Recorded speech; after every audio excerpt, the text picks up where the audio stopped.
siamo davvero sicuri di quello che mangiamo? Lo sapete che con il codice doganale sui cibi, un pomodoro coltivato in Cina può diventare un concentrato italiano? Vi sembra giusto? In pratica io compro un concentrato italiano in un normale supermercato e il pomodoro è coltivato in Cina.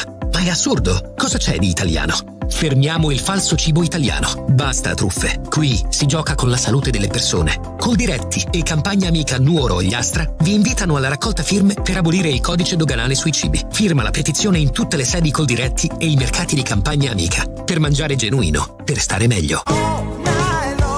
Elegante dallo stile moderno. Dalle 6 del mattino la tua colazione è dolce o salata e anche senza glutine. Caffè Noir, in centro a Tortolì. Momento aperitivo. I fantastici cocktail sono accompagnati da originali stuzzicherie create apposta per te. E la sera il freddo d'inverno non è più